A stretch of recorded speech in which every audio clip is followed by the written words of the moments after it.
Muito bom dia para você que está conosco, acompanhando nossa série Eventos Finais. E hoje nós vamos continuar com o capítulo 4, a Igreja de Deus nos últimos dias. A Igreja de Deus nos últimos dias.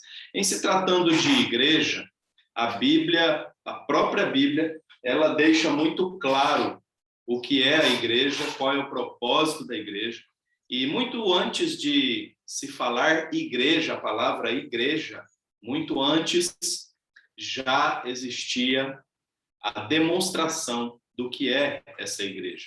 Se nós voltamos o nosso pensamento lá para o Antigo Testamento, naquele episódio quando Moisés, tendo sido orientado por Deus a falar com a rocha, e ele então bateu na rocha, ali nós sabemos muito bem que aquela rocha representa Cristo e que bastava falar com a rocha, porque Cristo é o fundamento e Cristo sofreria uma vez só para a salvação completa da humanidade. E quando Moisés bateu, ele então cometeu o pecado contra o Senhor e ele acabou ficando fora da Canaã terrestre, muito embora posteriormente ele tenha sido conduzido ao céu e está lá junto com Deus hoje. Essa é a história bem abreviada dos últimos momentos de Moisés.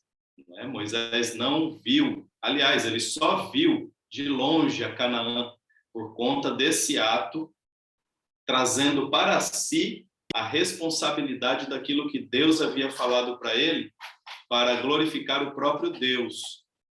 Então ele puxou para si a questão da rocha. E essa questão da rocha, ela vai acompanhando aí vários outros momentos, né?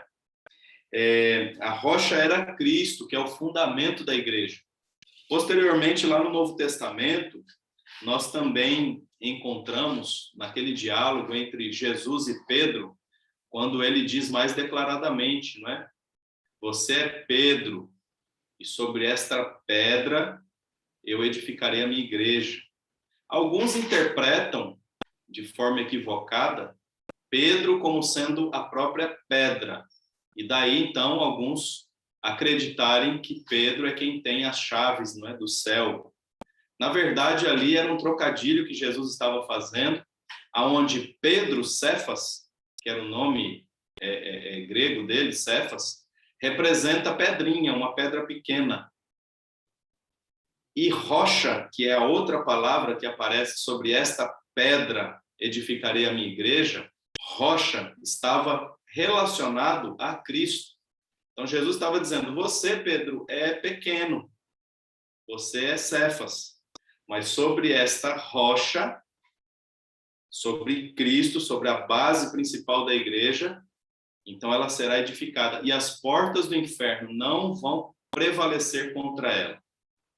Então, desde o início, Cristo já deixa muito claro que ele é o fundamento da igreja.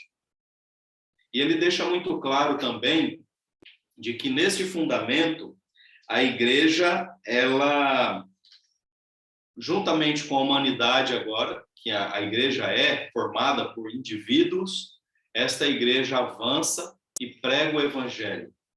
Se você já teve a curiosidade de ler o livro Nisto Cremos, que é o livro que apresenta todas as 28 crenças fundamentais da Igreja Adventista do Sétimo Dia, a crença fundamental número 12, que diz a respeito da igreja, ela diz assim, em um resumo de toda a crença fundamental, aquilo que os adventistas acreditam como igreja. Diz assim, a igreja é a comunidade de crentes que confessam a Jesus Cristo como Senhor e Salvador. Essa é a primeira característica. É uma comunidade de crentes que confessa a Jesus Cristo como Senhor e Salvador. Em continuidade do povo de Deus, dos tempos do Antigo Testamento, nós somos chamados para fora do mundo. A própria palavra igreja, eclesia, ela significa sair, é para fora. Né? Alguns equivocadamente atribuem à igreja um processo de trabalhar só para dentro, internamente. Não. A igreja, ela tem uma missão de ir para fora, buscar pessoas, proclamar o evangelho e trazê-las para dentro. Essa é a verdadeira função, não é a atribuição da igreja. A igreja recebe a sua autoridade de Cristo, o qual é a palavra encarnada e as escrituras, que são a palavra escrita. A igreja é a família de Deus. Adotados por ele como filhos, seus membros vivem com base no novo concerto. A igreja é o corpo de Cristo, uma comunidade de fé, da qual o próprio Cristo é a cabeça. A igreja é também a noiva, pela qual Cristo morreu, para que se pudesse santificá-la e purificá-la. Em sua volta triunfal, ele a apresentará a si mesmo, igreja gloriosa, os fiéis e todos os séculos, a aquisição de seu sangue, sem mácula nem ruga, porém santa e sem defeito. Então a igreja na terra e podemos dizer assim, é a menina dos olhos de Deus.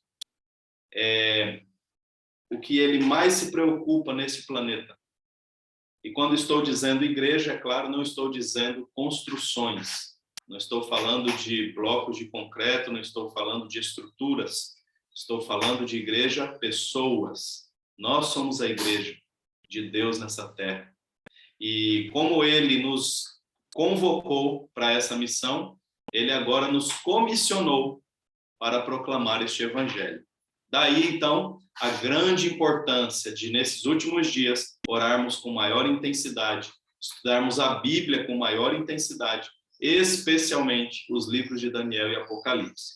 E aqui o capítulo começa falando que o povo de Deus, a igreja de Deus, porque tudo que Deus faz, existe agora uma contrafação.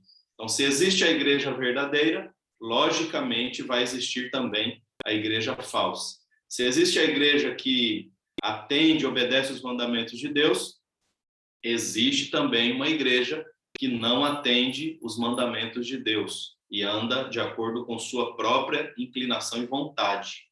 E o povo de Deus é o povo que guarda os mandamentos. É o povo que guarda os mandamentos. E logo no início desse capítulo, Ellen White ela registra no segundo parágrafo essa citação: no mundo só existe uma igreja que presentemente se acha na brecha, tapando o muro e restaurando lugares assolados. Só existe uma igreja.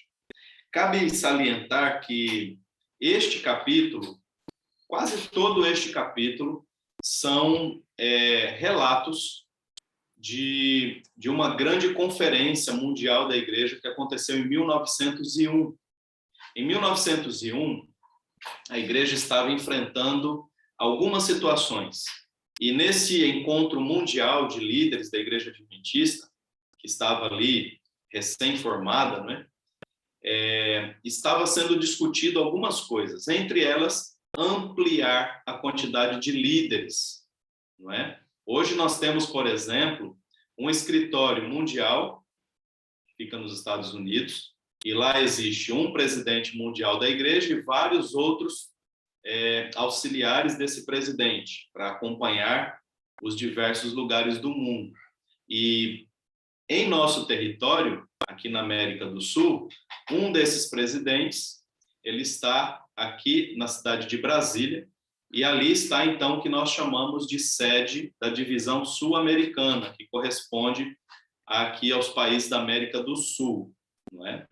E dentre esses países, nós temos agora um outro escritório que estava também em discussão nessa ocasião de 1901, que nós chamamos de União. Então, existe divisão sul-americana, que é, na verdade, a própria extensão da Associação Geral. Então, a divisão sul-americana, ela só existe porque existe a Associação Geral. Tá? Então, é como se fosse um subpresidente que atua aqui para a região da América do Sul. E agora nós temos as uniões. As uniões são agora, geograficamente, é a reunião de alguns estados, não é? Que no nosso caso pega aqui alguns estados do Nordeste.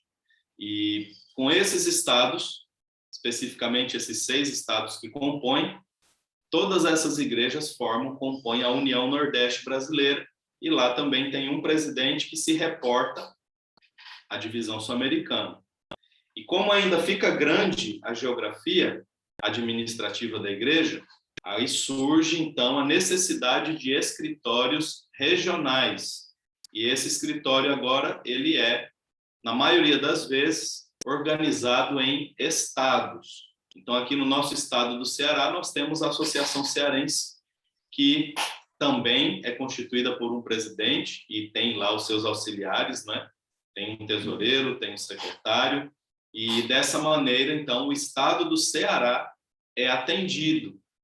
E se a gente vai ampliar um pouco mais, nós temos os distritos pastorais, né? Então, cada distrito pastoral, que pode ir de uma igreja a 10, 15, 20 igrejas, né?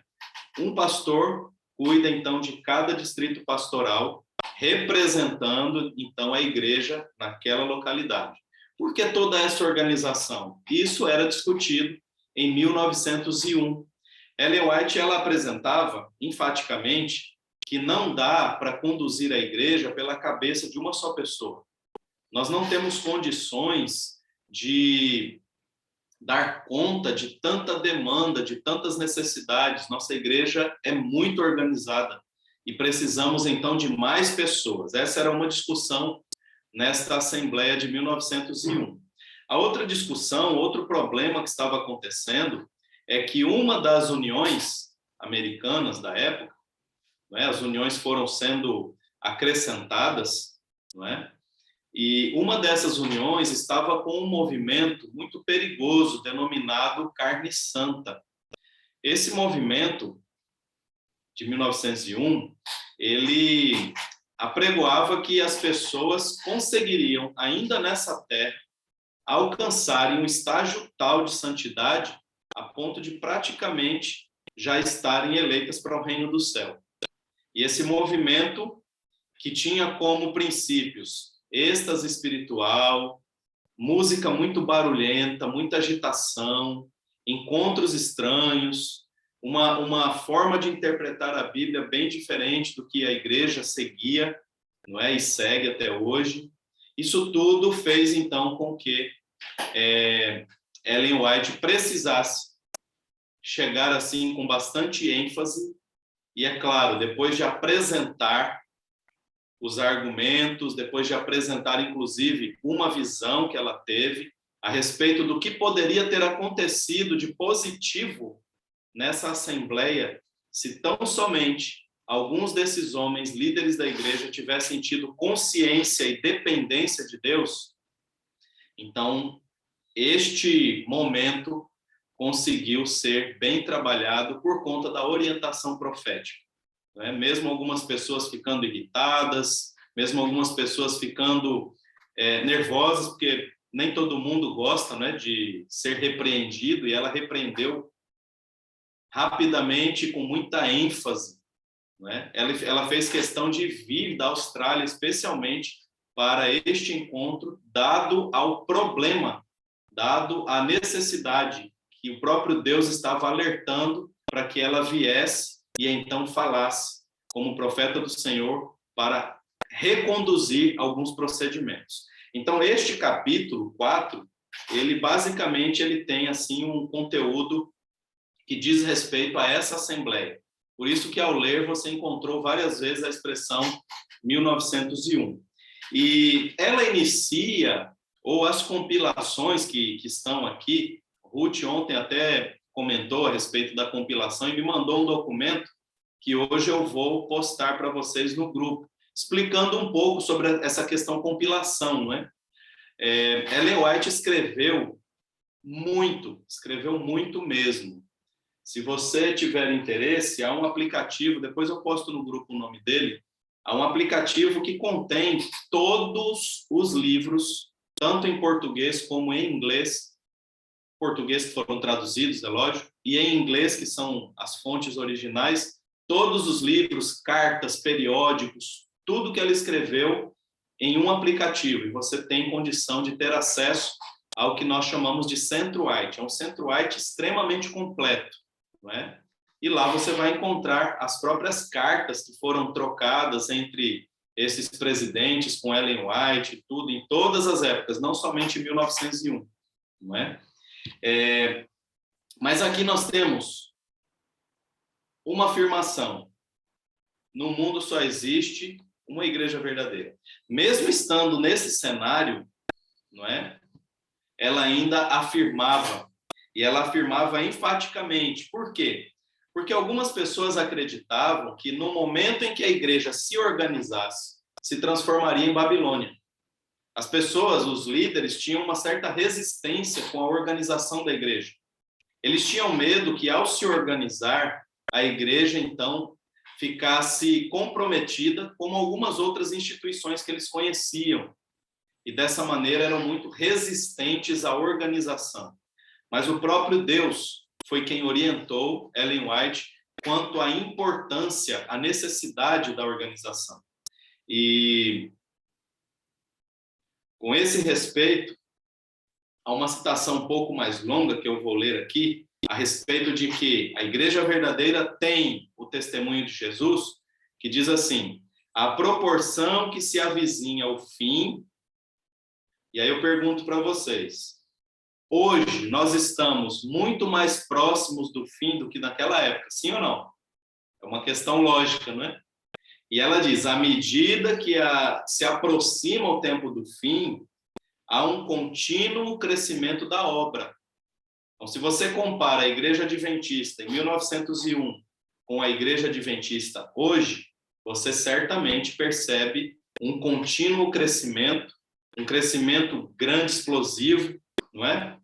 E este crescimento tem por objetivo transmitir ao mundo a última advertência e vai se tornando mais importante para os que abraçam a verdade possuir uma compreensão clara tanto da natureza como da influência dos testemunhos de Jesus em sua providência, que em sua providência ele vinculou a obra da terceira mensagem angélica. Quando estamos falando de terceira mensagem angélica, nós estamos falando praticamente do DNA da Igreja Adventista do Sétimo Dia, Apocalipse 14. Apocalipse 14 faz menção às três mensagens angélicas que deveriam ser extremamente pregadas nesse tempo que estamos vivendo. E, em especial, nós temos aqui, então, a terceira, que ela faz menção aqui, nesse momento. E a terceira mensagem é esta, que está no verso 9. Seguiu-se a estes outro anjo, o terceiro, dizendo em grande voz: se alguém adora a besta ou a sua imagem e recebe sua marca na fronte ou sobre a mão, também este beberá do vinho da cólera de Deus, preparado sem mistura, do cálice da sua ira, e será atormentado com fogo e enxofre diante dos santos anjos e na presença do Cordeiro.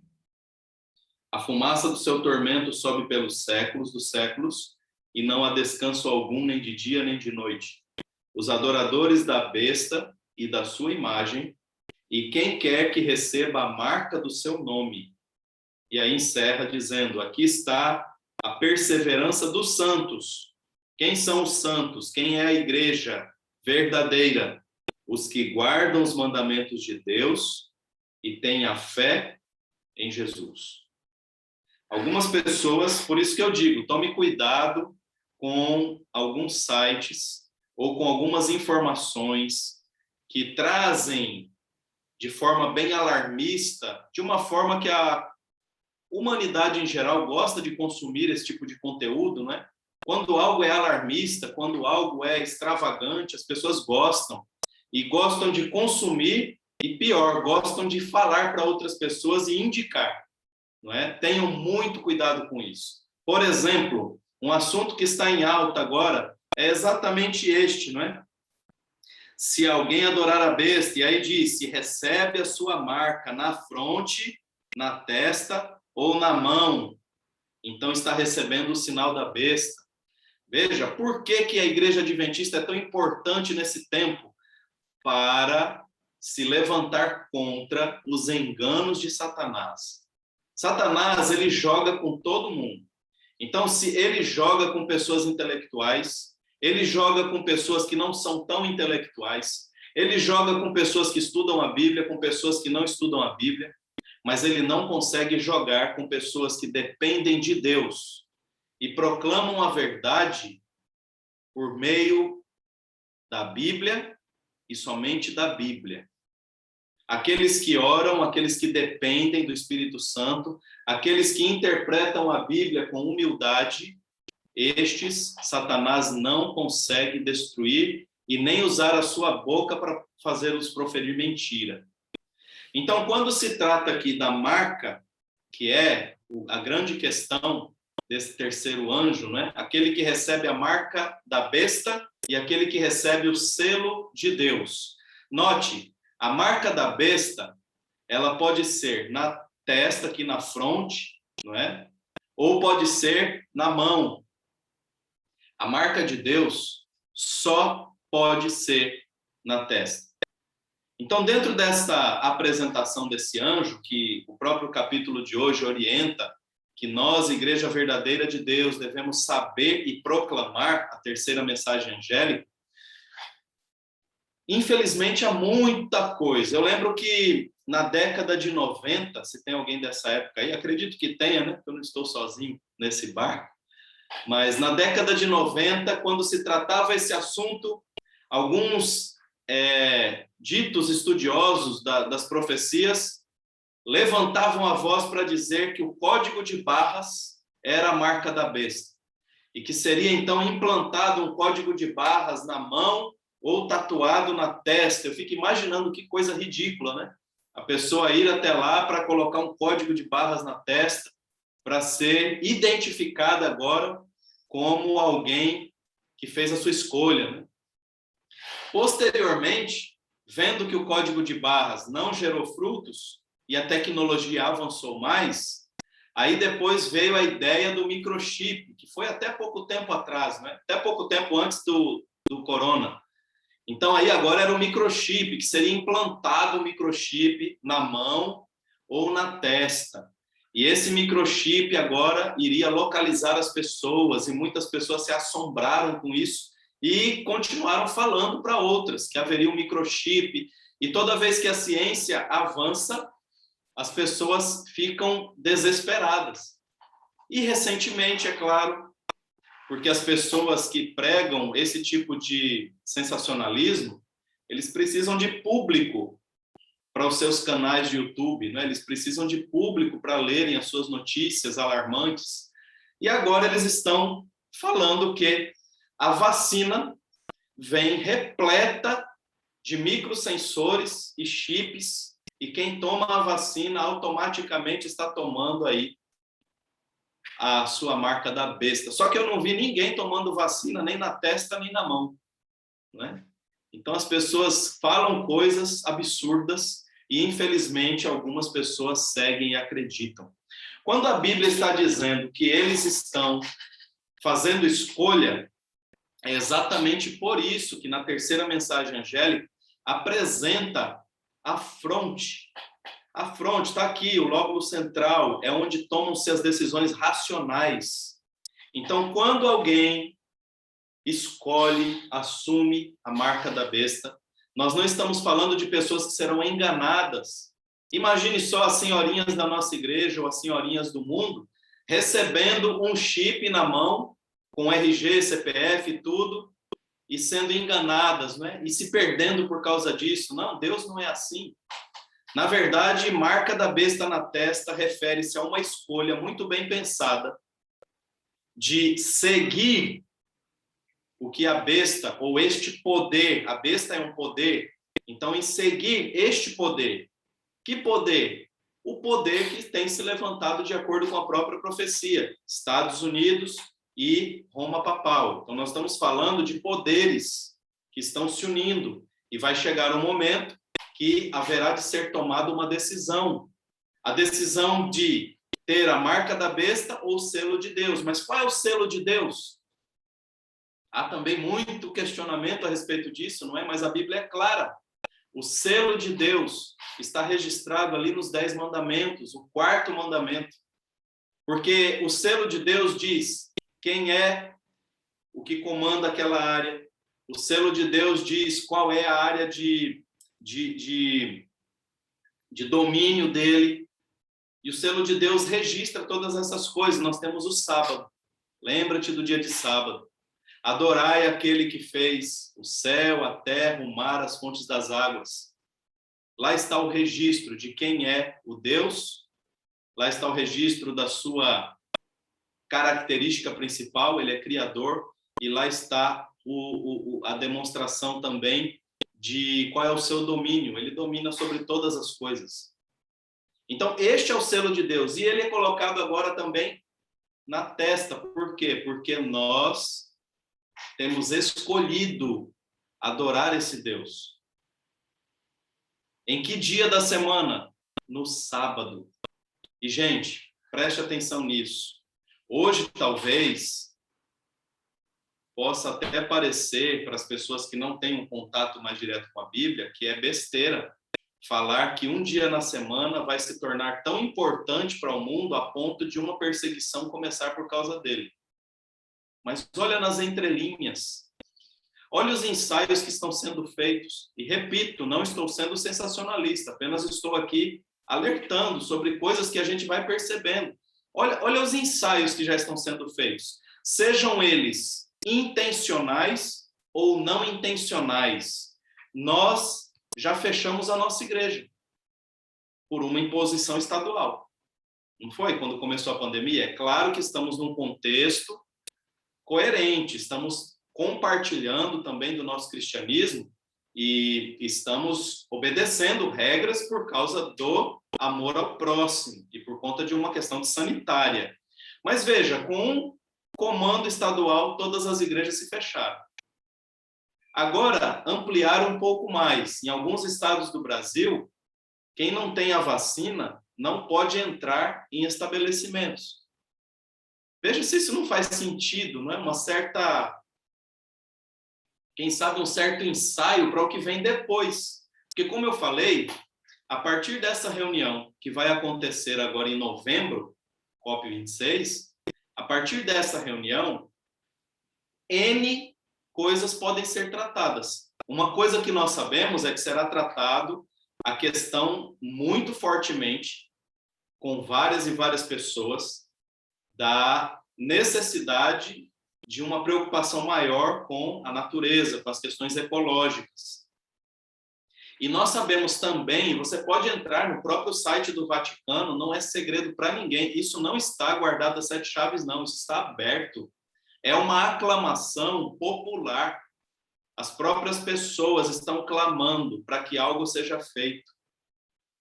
E outra coisa, o próprio Papa foi quem está, desde que começou, falando a respeito dessa questão de natureza, de ecologia, de necessidade, de que precisa de um poder para governar tudo isso, que precisam ser tomadas medidas drásticas com tudo isso. E o próprio Papa tem sugerido o domingo como o dia da natureza, como o dia verde, o domingo verde, tem um cartãozinho que estão sendo preparados também. Então, enfim, note que muita coisa tem acontecido. Não estou aqui marcando data e nem estou dizendo que isso pode acontecer em novembro, ser decretado o decreto dominical. Não estou dizendo nada disso. Eu só estou dizendo que ao nosso redor o cenário está todo formado.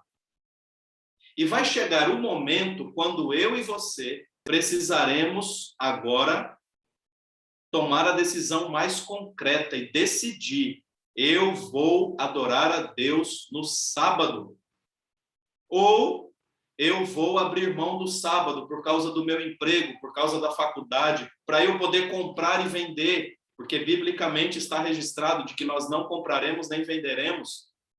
Mas quando a segurança do mundo é retirada, aí vem a hora, gente, de vivermos a bênção de estarmos totalmente na graça de Deus.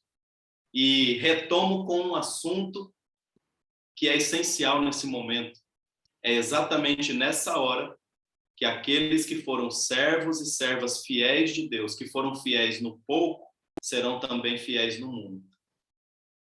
Enquanto alguns dias atrás estávamos discutindo em sermos fiéis com dízimos, ofertas, com nossa observância do tempo, com os nossos talentos, enquanto estávamos observando isso, nós estávamos querendo abrir o horizonte para entendermos mais agora que no tempo do fim nós seremos provados de maneira severa. E somente aqueles que foram fiéis no pouco, aqueles que se dependiam de Deus, aqueles que se colocavam completamente em oração e dependência e eram fiéis, continuarão sendo assim. E aí, então, por que sinal da besta e sinal de Deus? Por causa da contrafação. Então, se o selo de Deus é o sábado, como a gente viu, que é o sinal de Deus, a contrafação não pode ser outra. Tem que ser um dia da semana também. Não tem como ser chip, não tem como ser vacina, não tem como ser uma pedra, não tem como ser nada. Quando nós entendemos que o selo de Deus é o sábado, logicamente, a marca da besta, do inimigo, é o domingo. E isso, pouco a pouco, está se construindo. Então, quando neste capítulo de hoje, você leu acerca de que há um povo que vai proclamar, e esse povo deve ser muito respeitado, não é? E ela até dá ênfase dizendo que não deveria se chamar adventistas do sétimo dia de Babilônia. É claro que no contexto de 1901, é porque algumas pessoas diziam a igreja não pode se organizar sem se tornar Babilônia. Ela estava rechaçando essa ideia. A igreja deveria sim se organizar. E ela disse mais, no tempo do fim, a igreja deveria estar ainda muito mais organizada. Por quê? Porque é através da organização que nós temos condições de manter a nossa firme base doutrinária. Se fôssemos dispersos, se cada lugar a igreja adventista tivesse liberdade para fazer o que bem entendesse no questão de doutrinas e ainda assim continuarem sendo adventistas, certamente estaríamos confusos, porque seria uma quantidade absurda de ideias. Mas nós temos a orientação profética. A orientação profética serve, entre outras coisas, para nos direcionar para a Bíblia. Essa é a questão.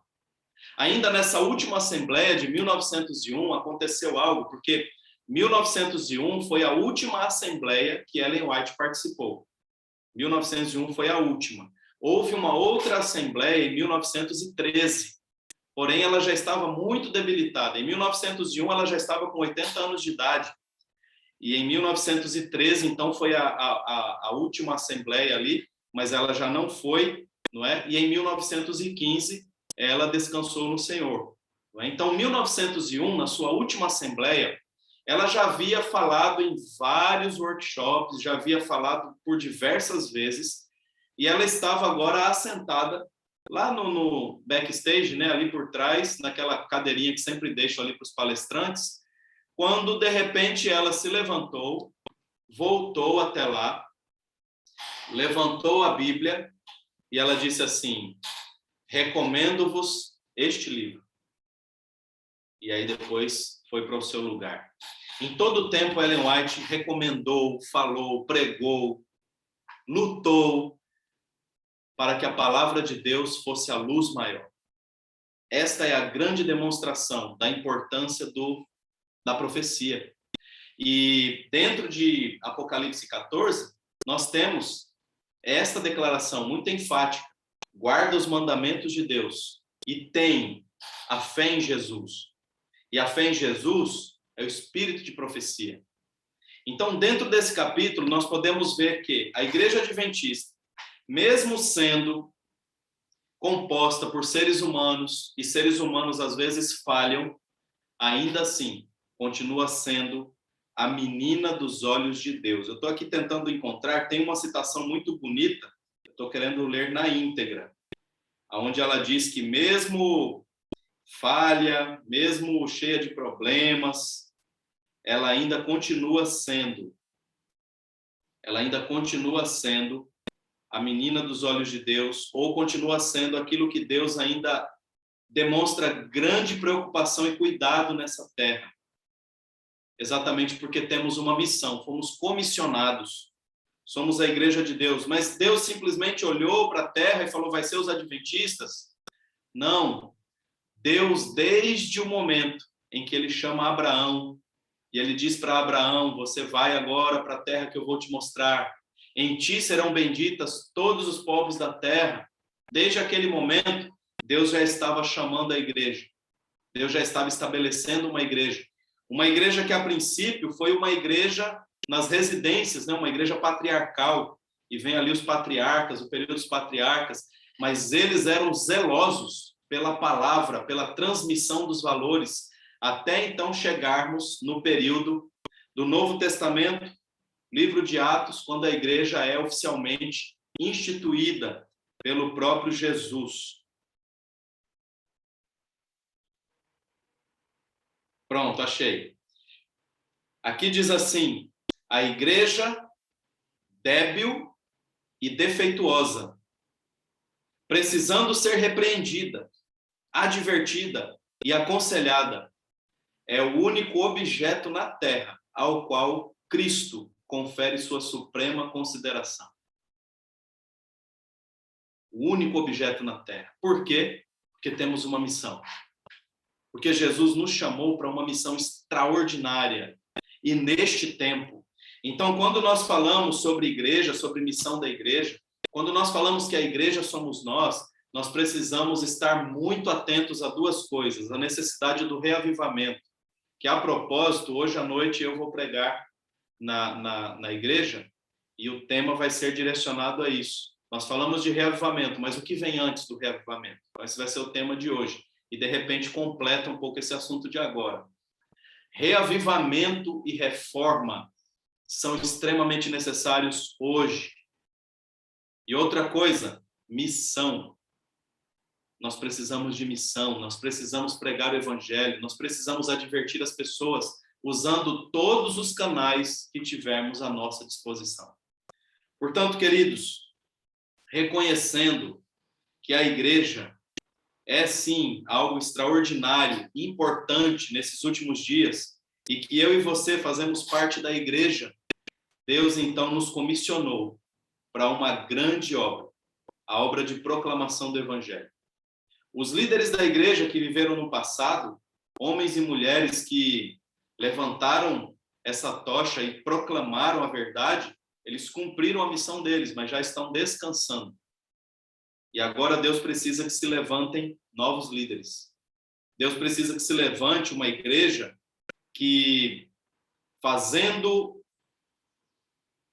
jus à memória de todos aqueles que pregaram fielmente a verdade, esta igreja agora precisa se levantar e continuar com a proclamação, porque nós somos os remanescentes de Deus. Nós somos os remanescentes. Somos um povo pequeno comparado à população mundial. Somos apenas 20 milhões de adventistas no mundo.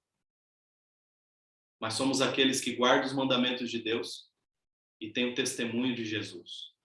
Somos aqueles aos quais Deus imbuiu de pregar a verdade. E digo uma coisa, não há nada de extraordinário, e isso não faz de você e de mim alguém melhor do que os outros. Na verdade, Deus colocou sobre nós uma responsabilidade a mais.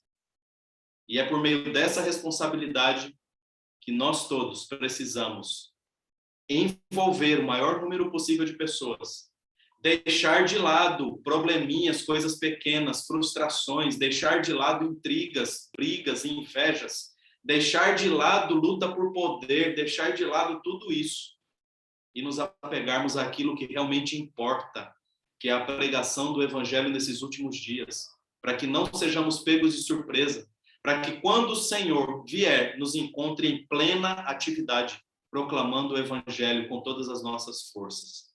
E a última citação de hoje, eu quero ler aqui para vocês, está ali no último subtítulo, será fiel e semelhante a Cristo. E aí vem o primeiro parágrafo, que diz assim, a obra está prestes a concluir-se. Amém? A obra está prestes a concluir-se. Os membros da igreja militante, que somos nós hoje, os membros da igreja militante, que se houverem demonstrado fiéis, tornar-se-ão a igreja triunfante. A igreja triunfante começa quando Cristo nos leva agora para o céu, para uma vitória, para celebrarmos juntos pela eternidade todas as conquistas que o Evangelho, e não nós, o Evangelho de Cristo, alcançaram neste mundo. Que o Senhor Jesus nos abençoe e que sejamos essa igreja, a igreja que trabalha, a igreja que enfaticamente prega o Evangelho, a igreja que se levanta, a igreja que clama. E Jesus vai te usar, pode ter certeza absoluta, porque isso é uma promessa. Que o Senhor Jesus te abençoe e nós vamos agora orar ao Senhor. Oremos. Pai amado, obrigado, Senhor, por esse dia, por essa mensagem maravilhosa. Obrigado porque o Senhor confiou a nós a missão de proclamar o Evangelho. E nós aqui estamos, ó Pai, com o nosso coração queimando de energia e de vontade, motivação do Espírito Santo para cumprirmos a nossa missão. Pedimos que continue conosco, nos livre de todo mal, tira todo empecilho da nossa frente, para que possamos assim proclamar o Evangelho da forma pura como o Senhor nos concedeu, da maneira como está na Bíblia, o Evangelho de salvação. Livra-nos de todo mal, continue abençoando e protegendo a tua igreja. Nós te pedimos em nome de Jesus. Amém.